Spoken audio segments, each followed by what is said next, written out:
Hello guys, mag-unbox po tayo ngayon ng Buska Solar Panel Charger at isi-share sa inyo kung anong pwedeng ma-charge nitong panel na ito.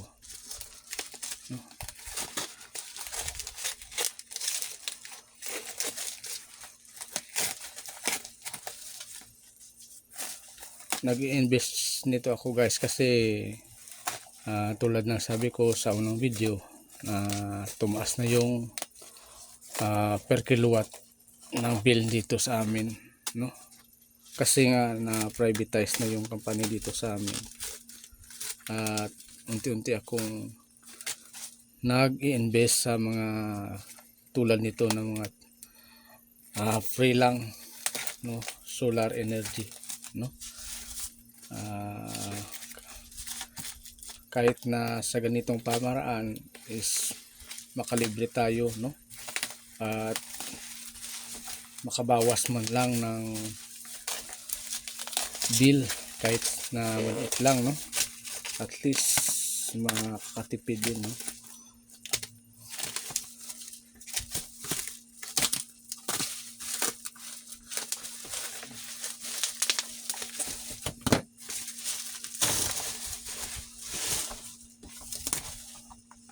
Watt 15 watts guys yung nasa picture o sa label nya, no.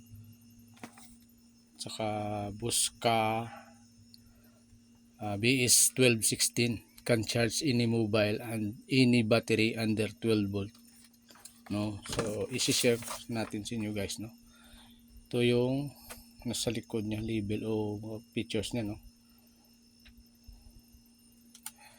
Ito yung pwede rechargeable speaker, lahat yan kayo na lang magbasa niyan.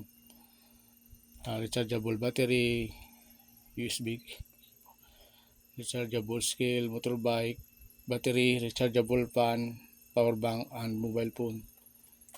So ititest natin at itatry natin guys, no, kung ganda ba siya, no?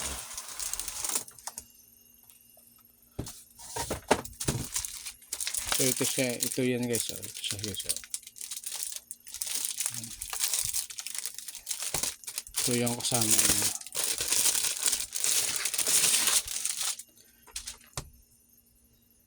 May dalawang clip, charging cable, saka wire, mga 5 meters ata to guys, no. So ititest natin guys, no, dali natin sa taas sa may bubong na may araw o sikat ng araw.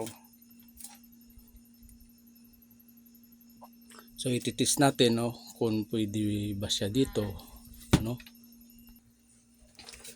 pwede ba siya dito sa rechargeable na Firefly Bluetooth speaker, cellphone,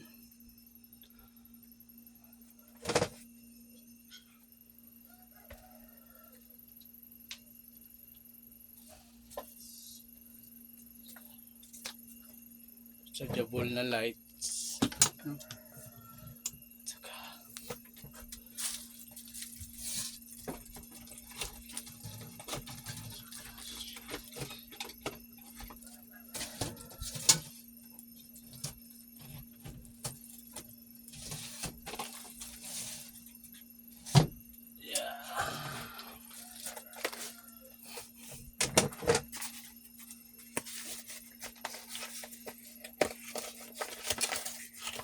saka dito sa power bank.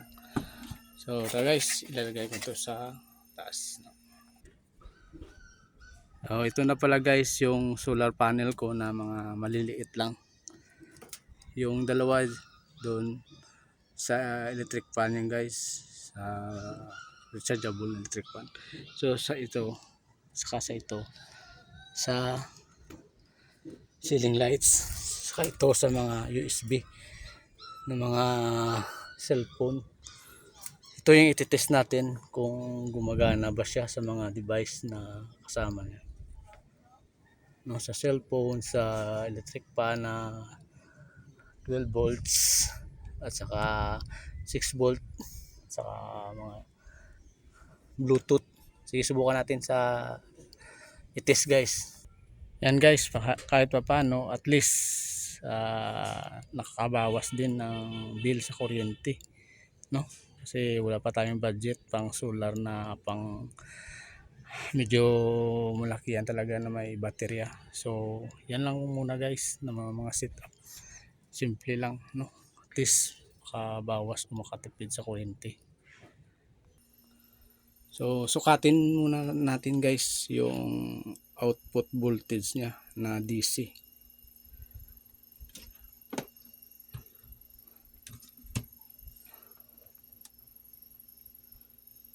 Is may 9 volts siya guys, no? Ito isa. Para siguro to sa mga rechargeable na electric fan, na rechargeable na solar fan. Saka yung isang bilog may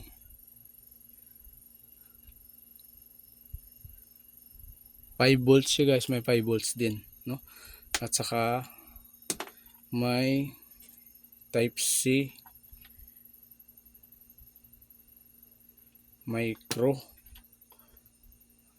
yun lang, no? At saka nakailaw yung indicator light siya, no? Pwede na yung ma-charge, no? Subukan natin guys sa mga ganito. So unahin natin is yung micro. So yan guys, umiilaw siya, pwede siya sa mga rechargeable na bulb. Yung green, naka-green na siya, no? So okay siya guys. Dito naman sa mga rechargeable fan,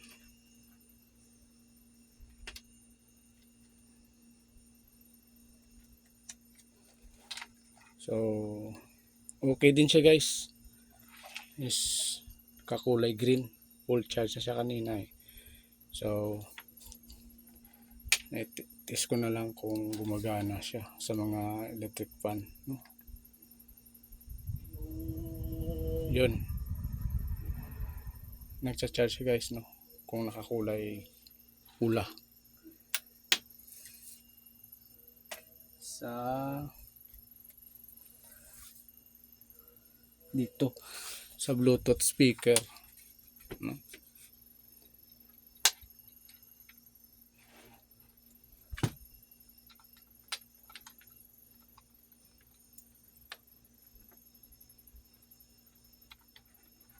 So yan guys,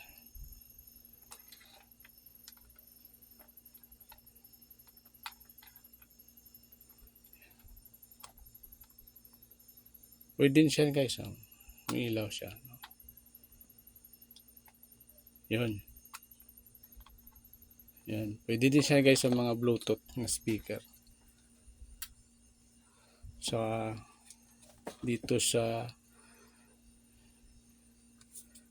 power bank na 20,000 mAh.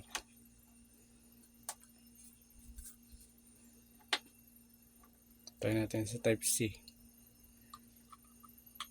Yan guys, nagcha-charge siya, no? Yung micro niya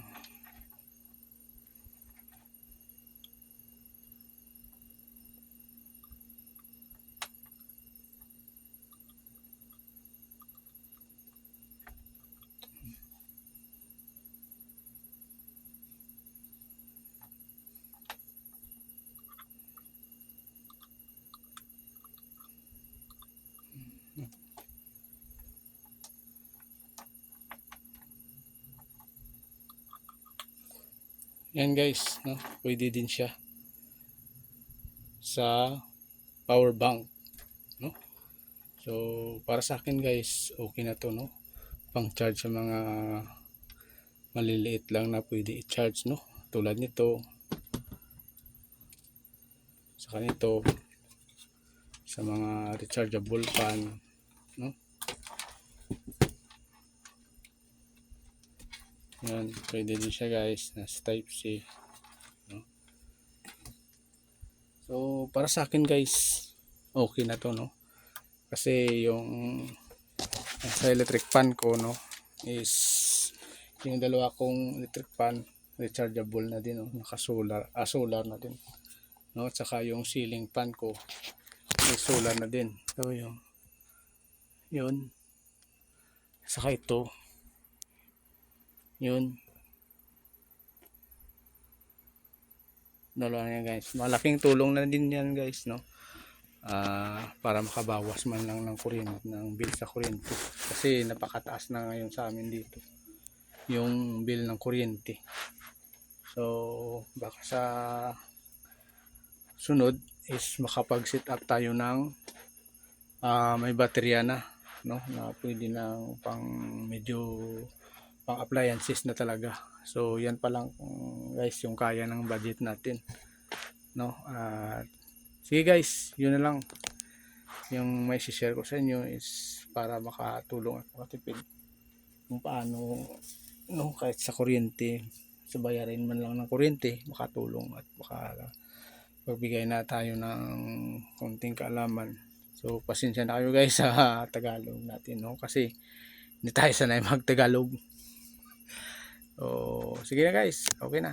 Kaya lang po guys yung ma-share ko sa inyo. Hanggang sa muli.